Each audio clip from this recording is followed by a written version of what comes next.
Bonjour, bienvenue à notre émission internationale qui s'appelle Infonet. Pour ceux qui ne savent pas c'est quoi, Infonet, c'est une série annuelle qui se questionne sur plusieurs facettes de la société, tant au niveau médiatique, au niveau social.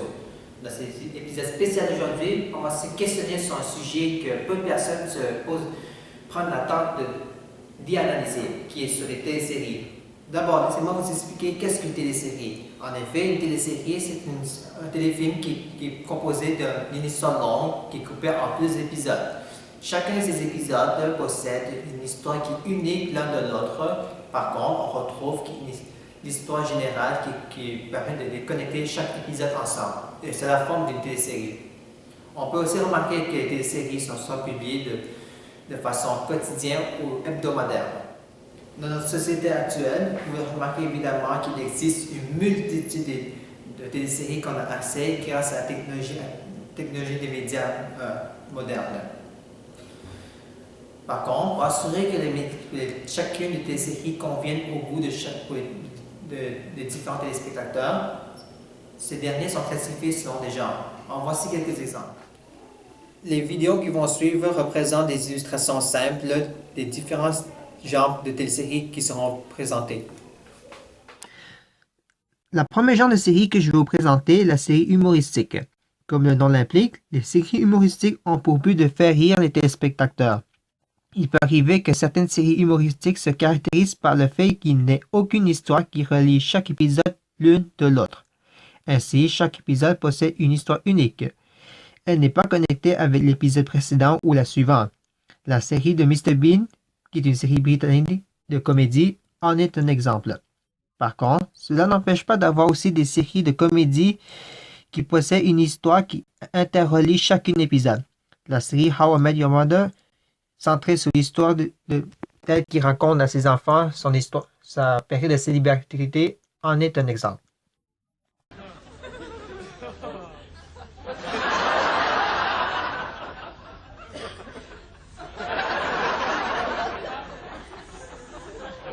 Les séries dramatiques est la seconde genre que je vais vous présenter. En effet, contrairement aux séries humoristiques, ce genre de série n'est pas réalisé dans le but de faire rire le public. L'histoire racontée se porte souvent sur des sujets sérieux tels que la représentation des images de notre société, des émotions et des pensées des personnages fictifs. De plus, les émotions et les pensées des personnages sont exprimées par l'entremise d'actions et de dialogues au cours de l'histoire. Généralement, il y a toujours la présence d'un conflit entre les personnages. La série de Smallville racontant l'histoire de Clark Kent avant qu'il devienne Superman en est un exemple.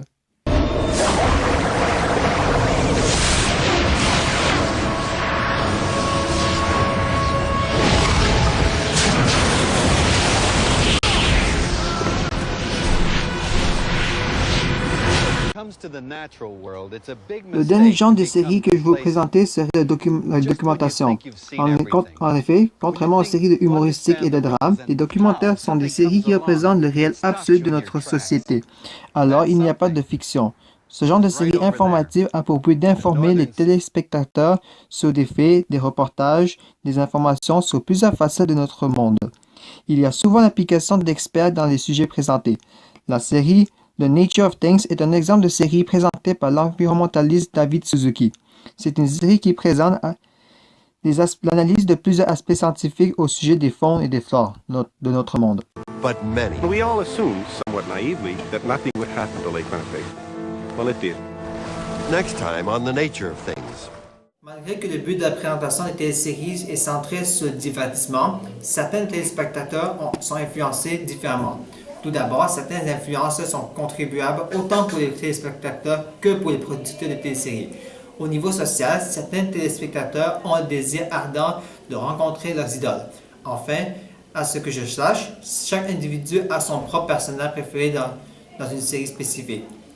Cela est un facteur du désir de rencontrer les acteurs qui jouent le rôle de personnages préférés.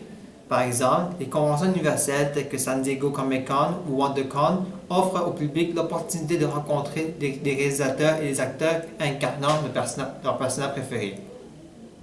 Cela permet aussi aux producteurs de présenter les futurs projets en lien avec leur télésérie et ce genre de marketing vont permettre de produire plus d'argent.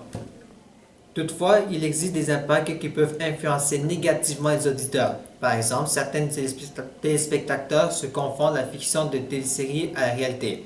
En d'autres mots, ces personnes auraient la tendance à reproduire des actions ou des scènes dangereuses en prenant des téléséries. Récemment, aux États-Unis, un jeune a tué son ami en pensant qu'il se transformerait en zombie. Cet acte est inspiré des téléséries apocalyptiques Walking Dead. Toutefois, il existe un exemple d'impact qui pourrait être à la fois avantageux et désavantageux.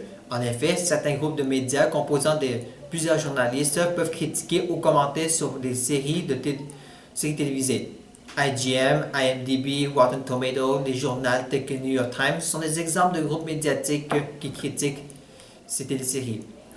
Pour les bonnes séries, ces dernières ont tendance à donner des bons commentaires vers l'horizon et augmentent la popularité et le profit de la télésérie. Par contre, pour une mauvaise série, ces groupes de journalistes vont être portés à vaniter le plus de mauvaises choses possible pour éviter la publication de la suite de la série.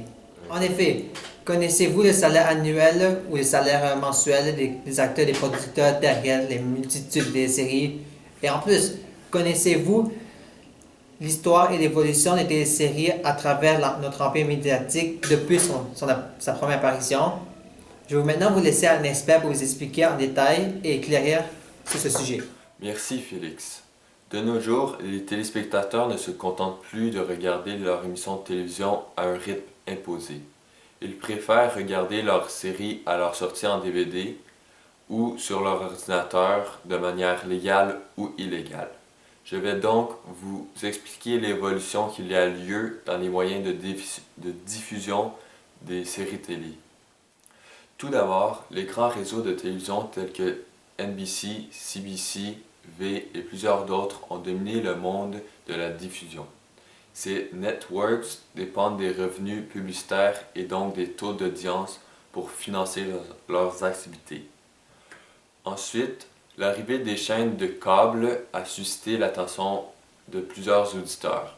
Contrairement aux réseaux télévisés, les chaînes de câble sont des chaînes payantes accessibles moyennant un abonnement mensuel.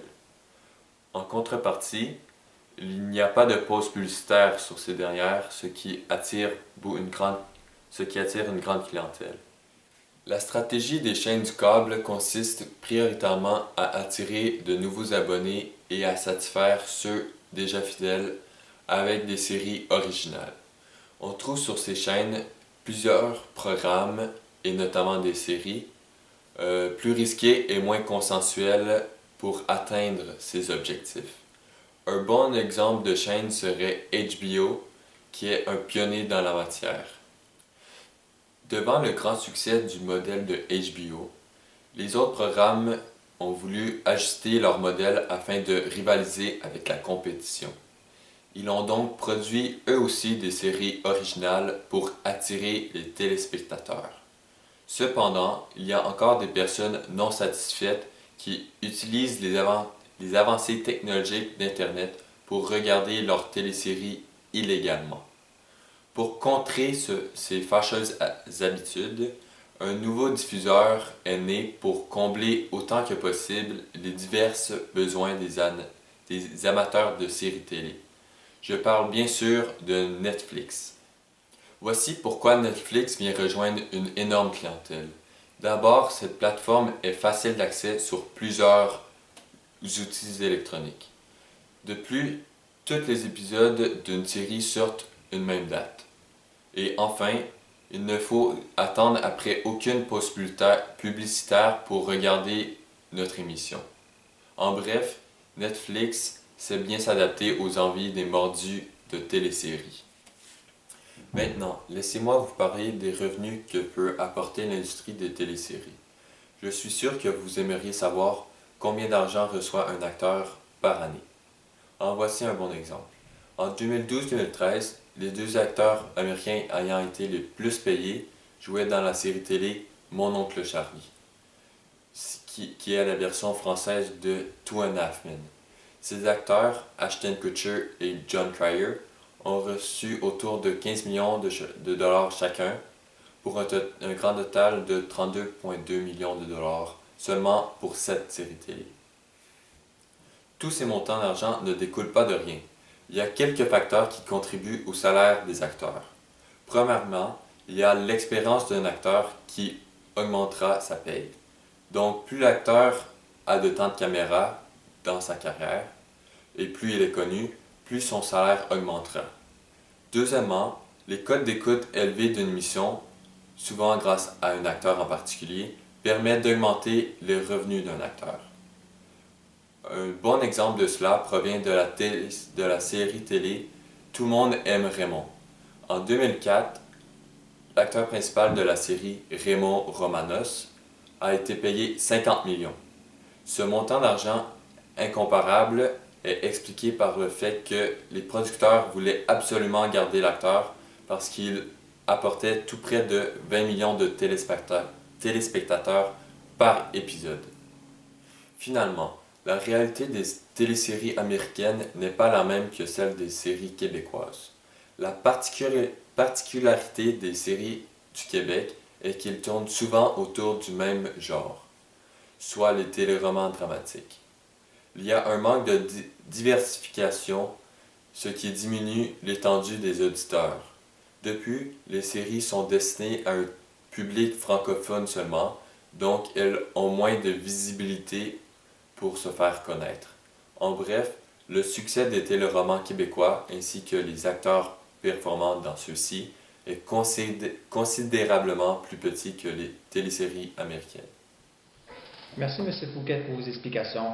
Toutefois, il ne faut pas perdre l'espoir du fait que les téléséries francophones soient dominées par les téléséries américaines, puisqu'il y a toujours de l'espoir pour que les francophones se démarquent dans le monde à travers plusieurs domaines des médias, ce qui a déjà été réalisé par le réalisateur québécois Denis Arcand lorsqu'il a gagné un Oscar pour la réalisation de son film Des invasions de barbares, sorti en 2004.